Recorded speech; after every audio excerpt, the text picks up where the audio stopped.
गाना आना चाहिए वो हनी सिंह दिखा दिए। हनी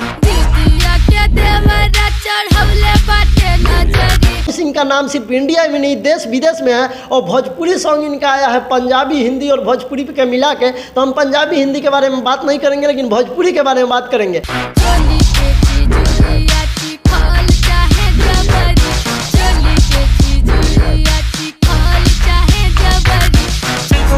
बिहार यूपी के ऑडियंस का दिल खुश हो गया है आज भोजपुरी सॉन्ग में देखकर और हनी सिंह ने दिखा दिया कि किस तरीके से बुर्ज खलीफा पे खड़ा होकर भी भोजपुरी सॉन्ग शूट किया जा सकता है। इतना ही नहीं, बड़े बड़े गाड़ियाँ को दिखाया जा सकता है कि भोजपुरी किस तरीके से गाना बनता है। हम इस वीडियो में किसी पवन सिंह या फिर किसी खेसारी लाल यादव का हिनाई नहीं कर रहे हैं, लेकिन बता दें कि भोजपुरी का ऑडियंस का इतना क्रेज है कि हनी सिंह को भी भोजपुरी गाना पड़ गया और ये गाना बहुत ही ब्लास्ट हो गया। इसका रिकॉर्ड के बारे में बात करें तो अभी 17 से 18 घंटे हुआ है और 18 से 19 मिलियन व्यू चल गया है, जो कि भोजपुरी के लिए बहुत ही बड़ी बात है। और इस तरीके का रिकॉर्ड तोड़ इनका जो गाना आया है, गाना सुनिएगा तो हाँ क्या कहिएगा, एकदम दिल खुश हो जाएगा जिस तरीके से गाए हैं और जिस तरीके से लोकेशन और जिस तरीके से बड़े बड़े गाड़ी और जिस तरीके से बुर्ज खलीफा के ऊपर खड़ा होकर और एक भोजपुरी गाना के लिए इतना मेहनत की। एक बहुत बड़ी बात है कि जहाँ पे हॉलीवुड बॉलीवुड इंडस्ट्री पहले भोजपुरी के साथ काम करती थी, लेकिन बीच में इतना बेकार हो गया था कि लेकिन भोजपुरी के लोग, बॉलीवुड के लोग बोलते थे कि भोजपुरी अश्लील है, भोजपुरी ये है, भोजपुरी वो है।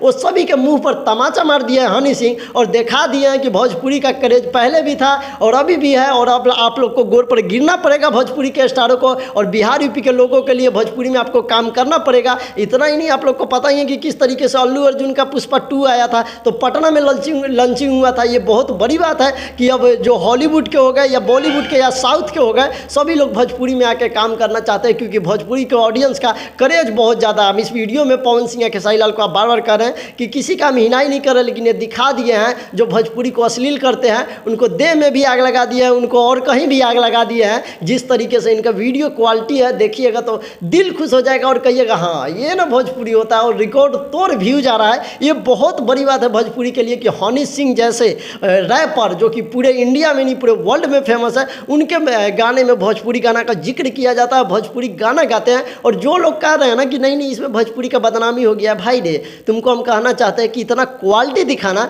भोजपुरी के कौन स्टार दिखा देता है इतना क्वालिटी, इतने बड़े बड़े गाड़ी और इतना अच्छा से कह रहे हैं कि चोली घंगरा है, भोजपुरी को बदनाम किया गया हिंदी में। अरे भाई बदनाम नहीं किया गया है, वो दिखाए हैं हनी सिंह जो कि भोजपुरी से हॉलीवुड वाला बॉलीवुड वाला बोलते हैं कि ये भोजपुरी में अश्लीलता है, भोजपुरी में चोली घंगरा होता है, भोजपुरी में ढोरी चाटते हैं लोग। उनको दिखा दिए हैं कि भोजपुरी से ज़्यादा अश्लीलता हिंदी में है, पहले तुम लोग देखो। और भोजपुरी इतना अच्छा है कि हम खुद अपने गाना में ला दिए और रिकॉर्ड तोड़ कमाई कर रहा है, रिकॉर्ड तोड़ व्यू जा रहा है। बहुत बड़ी बात है, हनी सिंह का गाना भी 1 नंबर पे पूरा इंडिया में नहीं देश विदेश में ट्रेंड कर रहा है और देश विदेश में भी भोजपुरी का डंका बज रहा है। ये बहुत बड़ी बात है और हम आप सभी को कहना चाहते हैं कि इस गाना को नहीं सुने तो जाकर सुनिएगा। पूरा गाना टी सीरीज पे है जो कि आपको पता ही है कि पूरा वर्ल्ड का नंबर 1 कंपनी म्यूजिक है, जो कि इतना अच्छा गाना उस चैनल पे आता है। इस पर भोजपुरी गाना आया है तो बहुत ही अच्छा लग रहा है क्योंकि हनी सिंह का गाना में इतना प्यारा गाना आया है। तो भोजपुरी का इसमें बदनामी नहीं है, भोजपुरी का कहीं ना कहीं से बहुत बड़ा नाम हो रहा है। और भोजपुरी में और बॉलीवुड वाले जो भी स्टार है, शाहरुख खान, सलमान खान, ये सब लोग भी